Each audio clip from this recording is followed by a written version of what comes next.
Hello everyone, welcome to this session. आज के session में हम इलेक्ट्रिकल सेकेंड ईयर डिप्लोमा के सब्जेक्ट EE 201 बेसिक इलेक्ट्रॉनिक्स से ब्रिज रेक्टिफायर के बारे में स्टडी करेंगे। ब्रिज रेक्टिफायर के बारे में पढ़ने के बाद हम हाफ वेव रेक्टिफायर और फुल वेव रेक्टिफायर के बीच में कंपैरिजन करेंगे। पहले हम लास्ट लेक्चर से रिकॉल करते हैं कि रेक्टिफायर क्या होता है। रेक्टिफायर एक प्रकार का इलेक्ट्रॉनिक सर्किट है जो एक प्योर AC सिग्नल को पल्सेटिंग DC में कन्वर्ट करता है, या फिर ये एक बाई डायरेक्शनल वेवफॉर्म को यूनिडायरेक्शनल वेवफॉर्म में बदलता है।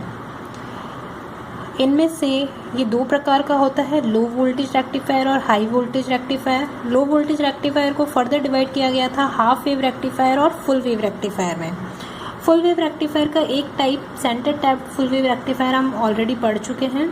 आज हम पढ़ेंगे ब्रिज रेक्टिफायर।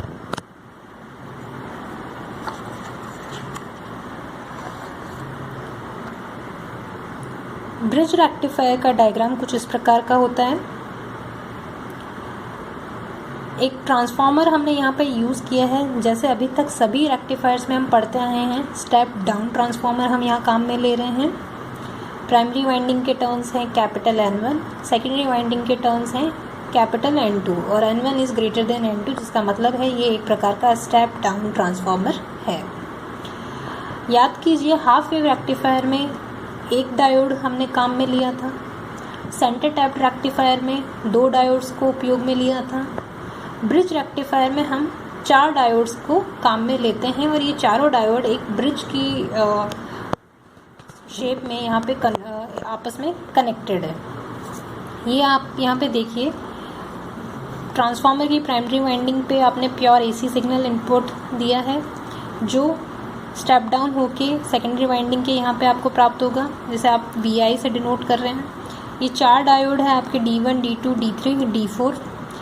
इस नोड को आपने स्मॉल a से डिनोट किया है, इस नोड को आप स्मॉल b से डिनोट कर रहे हैं।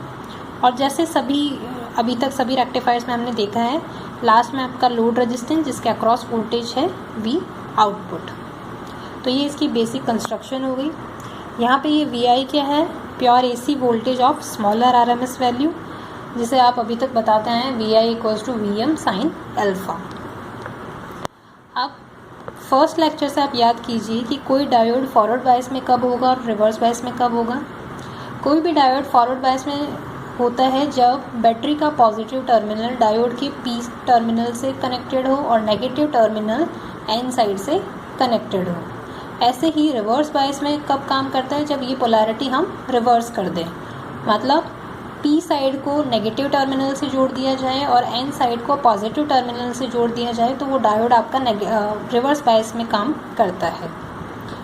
तो आप फर्स्ट केस देखिए, जब ये VI की वैल्यू प्लस, आप पॉजिटिव हाफ साइकिल अप्लाई कर रहे हैं। पॉजिटिव हाफ साइकिल में VI प्लस में होगा, तो ये वाला सिरा आपका प्लस होगा, ये वाला सिरा आपका माइनस होगा। तो ये प्लस ट्रैवल करते हुए आपको इस नोड पे जो वोल्टेज मिलेगा वो पॉजिटिव वोल्टेज मिलेगा। ऐसे ही ये वाले सिरे से इस B नोड पे आपको नेगेटिव वोल्टेज मिलेगा। तो इस कंडीशन में आप देखिए कि कौन सा डायोड कंडक्ट करेगा और कौन सा डायोड कंडक्ट नहीं करेगा। यदि यहाँ पे प्लस है तो इन दोनों डायोड में से डायोड D1 का P साइड प्लस से कनेक्टेड है, D4 का N साइड प्लस से कनेक्टेड है, तो ये रिवर्स बायस होगा, ये फॉरवर्ड बायस होगा। ऐसे ही इस टर्मिनल पे देखा जाए, ये माइनस है, ये D2 के प्लस से कनेक्ट हो रहा है और D3 के माइनस से कनेक्ट हो रहा है, तो D3 कंडक्ट करेगा और D2 रिवर्स बायस में होगा। दूसरा केस क्या हो सकता है, जब हम नेगेटिव हाफ साइकिल की बात करें। नेगेटिव हाफ साइकिल में ये वाला सिरा माइनस होगा, ये वाला सिरा प्लस होगा। अब यहाँ पे आप देखिए, अगर एक नोड पे माइनस है तो माइनस से माइनस कहाँ कनेक्ट होगा, D4 पे, तो इस कंडीशन में D4 कंडक्ट करेगा। अगर यहाँ पे B नोड पे पॉजिटिव वोल्टेज है तो कौन कंडक्ट करेगा, ये माइनस है, ये प्लस है, तो प्लस से प्लस D2। तो पॉजिटिव हाफ साइकिल में आप देखना D1 और D3 कंडक्ट करते हैं, नेगेटिव हाफ साइकिल में D2 और D4 कंडक्ट करेंगे। तो ये हमने बनाया है इनपुट वेवफॉर्म। इनपुट वेवफॉर्म आपने इसका 0 से 2 पाई इसकी टोटल टाइम पीरियड है। 0 से पाई में पॉजिटिव हाफ साइकिल है, पाई से 2 पाई में नेगेटिव हाफ साइकिल है।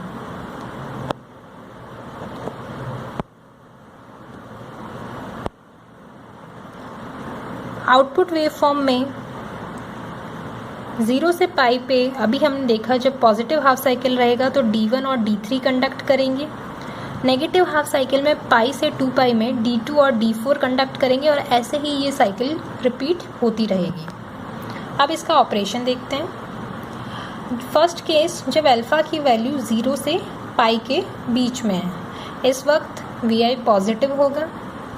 ये हम डिस्कस कर चुके हैं कि इस कंडीशन में D1 और D3 फॉरवर्ड बायस में होंगे तो वो शॉर्ट सर्किट के जैसे काम करेंगे। ऐसे ही D2 और D4 रिवर्स बायस में होंगे और वो ओपन सर्किट के जैसे काम करेंगे। तो इस कंडीशन में करंट फ्लो कैसे होगा वो हम देखते हैं। ये है आपका डायग्राम। D1 और D3 कंडक्ट कर रहे हैं और वोल्टेज आपका इसी पोलैरिटी में है। तो ये आपका यहाँ से स्टार्ट होगा। बैटरी के पॉजिटिव टर्मिनल से आप नोड ए पे पहुँचेंगे। नोड ए पे आने के बाद क्योंकि D1 फॉरवर्ड बायस में है तो करंट किस में फ्लो होगी, D1 में। D1 से फ्लो होने के बाद करंट जाएगी लोड रेजिस्टेंस में। लोड रेजिस्टेंस से इस पाथ को ट्रैवल करते हुए करंट पहुँचेगी इस जगह पे। यहाँ आने के बाद कौन सा डायोड हमारा कंडक्ट कर रहा है, D3 फॉरवर्ड बायस में है तो करंट जाएगी D3 में। D3 से होते हुए B नोड पे आएगी और ऐसे इस पाथ के थ्रू फाइनली सेकेंडरी वाइंडिंग में एंटर करेगी। इस प्रकार से ये आपका लूप पूरा कंप्लीट हुआ। वापस देख लेते हैं। बैटरी के पॉजिटिव टर्मिनल से नोड ए पे, नोड ए के बाद D1 में, D1 से RL, RL से ये पूरा पाथ कवर करते हुए D3 नोड B और सेकेंडरी वाइंडिंग में एंटर करती है। तो यही हमने देखा है करंट फ्लो कैसे होगा। इस लूप में D1 से RL में जाएगा, RL से D3 में जाएगा, फिर सेकेंडरी वाइंडिंग और वापस D1 में। इस प्रकार ये लूप चलता रहेगा। सेकेंड केस होगा जब अल्फ़ा की वैल्यू पाई से 2 पाई के बीच में है। इस वक्त Vi हमारा नेगेटिव होगा और ये अभी हम देख चुके हैं कि D1 और D3 इस कंडीशन में रिवर्स बायस में होंगे तो वो ओपन सर्किट के जैसे काम करेंगे। D2 और D4 फॉरवर्ड बायस में होंगे तो वो शॉर्ट सर्किट के जैसे काम करेंगे। करंट फ्लो कैसे होगा वो हम देखते हैं। इस बार ये टर्मिनल माइनस में है और ये प्लस में है आपका। तो माइनस टर्मिनल है और प्लस वाला, तो हम प्लस वाले से स्टार्ट करते हैं। प्लस वाले टर्मिनल से B नोड पे पहुंचेगा। B नोड पे आने के बाद में डायोड D2 कंडक्ट करेगा। D2 से करंट जाएगी लोड रेजिस्टेंस में। लोड रेजिस्टेंस से पाथ फॉलो करते हुए आप यहाँ पे पहुँचे। यहाँ पे आने के बाद कौन सा डायोड कंडक्ट कर रहा है, D4। D4 से नोड A पे पहुँचोगे। नोड A से होते हुए आप सेकेंडरी वाइंडिंग में एंटर करोगे। वापस पाथ देख लीजिए। ये इस बार प्लस टर्मिनल यहाँ पे रहेगा तो प्लस से B पे पहुँचे, B से D2, D2 से RL, RL से ये पूरा पाथ कवर करते हुए D4 नोड A और सेकेंडरी वाइंडिंग। तो यही हमने यहाँ पे देखा है। D2 से RL में जाएगी, RL से D4, D4 से सेकेंडरी वाइंडिंग और वापस D2। इस प्रकार ये लूप चलता रहेगा। अब यहाँ पे एक चीज़ हमें नोट करनी है। जब हम पॉजिटिव हाफ साइकिल की बात करते हैं तो करंट कैसे फ्लो हो रही थी, यहाँ से D1, D1 से RL, RL में डाउनवर्ड डायरेक्शन में करंट फ्लो हो रही थी और लास्ट में आके सेकेंडरी वाइंडिंग में अपवर्ड डायरेक्शन में करंट फ्लो हो रही थी। RL में डाउनवर्ड और सेकेंडरी वाइंडिंग में अपवर्ड डायरेक्शन में। जब नेगेटिव हाफ साइकिल की बात करोगे तो यहाँ से आया D2, D2 से RL, अभी भी RL में डाउनवर्ड डायरेक्शन में जा रहे हो। ये पूरा पाथ कवर करते हुए इस बार इसकी भी डाउनवर्ड डायरेक्शन में है। तो आप ये देखिए कि दोनों केसेस में लोड रेजिस्टेंस में करंट डाउनवर्ड डायरेक्शन में ही फ्लो हो रही है। सेकेंडरी वाइंडिंग में ये दोनों डायरेक्शंस में फ्लो हो रही है, अपवर्ड में भी और डाउनवर्ड में। तो ये आपका जो आप अभी तक डेफिनेशन में दूसरी लाइन हमेशा बोलते आ रहे हो कि बाई डायरेक्शनल वेवफॉर्म को एक यूनिडायरेक्शनल वेवफॉर्म में चेंज कर रहा है, वो यहाँ पे आप देख सकते हो कि आरएल में हमेशा एक ही दिशा में करंट फ्लो होगी, चाहे सेकेंडरी वाइंडिंग में दोनों डायरेक्शंस में करंट फ्लो होती रहे।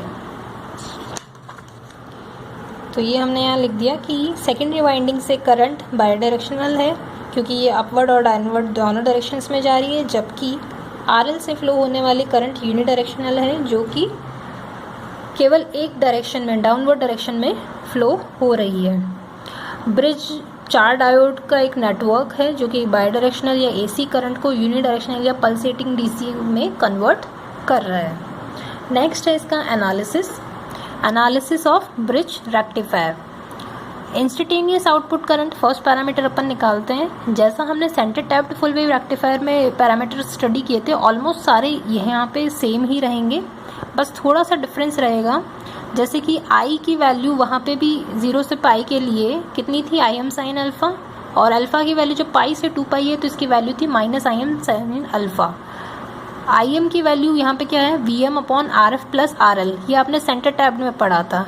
यहाँ पे आपको सिर्फ एक चेंज क्या देखना है, आर एफ की जगह यहाँ पे रहेगा 2 आर एफ। सेंटर टैब में एक साइकिल में केवल एक डायोड कंडक्ट कर रहा था तो लोड उसका रेजिस्टेंस कितना होगा, आर एफ। यहाँ पे एक साइकिल में एक साथ 2 डायोड कंडक्ट कर रहे हैं तो दोनों का रेजिस्टेंस ऐड हो जाएगा, तो ये हो जाएगा 2 R F. I D C की वैल्यू सेम है, I M 2 I M upon pi. I R M S की वैल्यू भी सेम है, I M upon √2। I dash R M S formula वही है जो अब तक हम पढ़ते आए हैं, root I R M S square minus I D C का square. Ripple factor centre tapped और ब्रिज रेक्टिफायर का सेम होता है 0.483, एक से वैल्यू इसकी कम है तो ये एक एडवांटेज है। पी इनपुट है I R M S square into 2 R F plus R L. 2 R F क्यों यूज़ कर रहे हैं, अभी हमने इसका रीज़न देख लिया। एफिशिएंसी इसकी भी 81 into R L upon 2 R F plus R L, और आइडियल केस में जब डायोड का रेजिस्टेंस 0 होगा तो आर एल से आर एल कैंसिल आउट हो जाएगा और आपको मैक्सिमम एफिशिएंसी 81% प्राप्त होगी। तो ये सभी था आपका ब्रिज रेक्टिफायर का एनालिसिस। अब हम देखते हैं कि हाफ वेव रेक्टिफायर और full wave rectifier. Full wave rectifier में सेंटर टैप्ड और ब्रिज रेक्टिफायर दोनों ही आते हैं, इनके बीच का कंपैरिजन।